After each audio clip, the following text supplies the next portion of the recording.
The history of family planning is long and complicated. It dates back to the earliest days of humankind. There has never been a time when women and girls didn't want to have control over whether, when, and how many children they would have. Today and every day, we take stock of how far we've come, and for a moment, we celebrate the work we've done. The women and girls who have more autonomy, the giants who lent us their shoulders.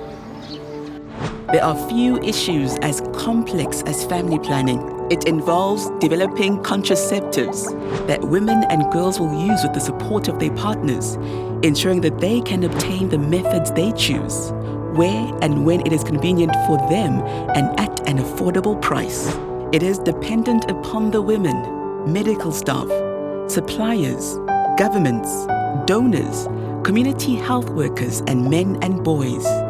It is affected by social norms, political will, religious practices, supply chains, crisis and climate situations, and issues of empowerment.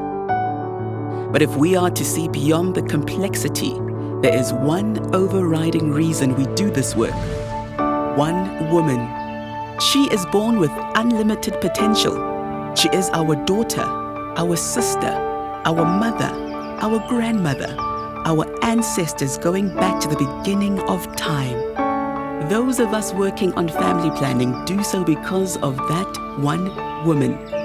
We do it because we know that family planning is a public health success story. It is fundamental to the success of development of a woman, a family, a community, a nation, a planet. It reduces infant and maternal mortality, prevents HIV transmission and recourse to unsafe abortion. There have been many seminal moments in the history of family planning, from the ICPD meeting 25 years ago in Cairo to the 1995 Fourth World Conference on Women in Beijing, the London Family Planning Summits in 2012 and 2017 both catalyzed huge changes in how countries develop and advance their programs.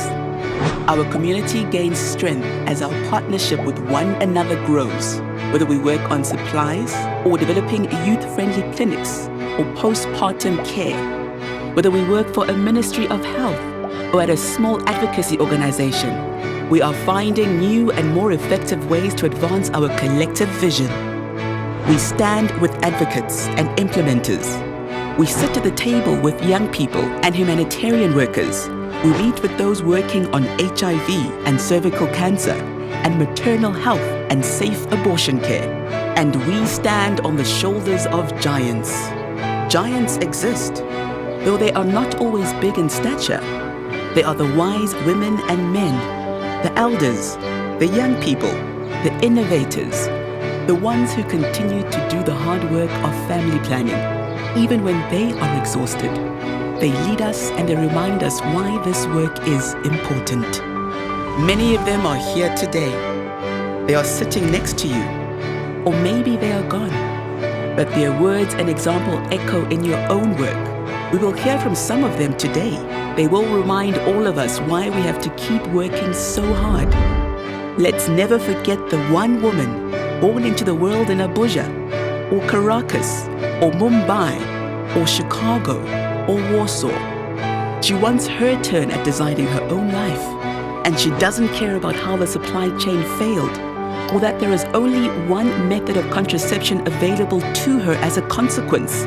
She doesn't want to be told to come back next week when a clinic will possibly be open. She is ready today to move forward. We must not fail her. She could easily be a giant.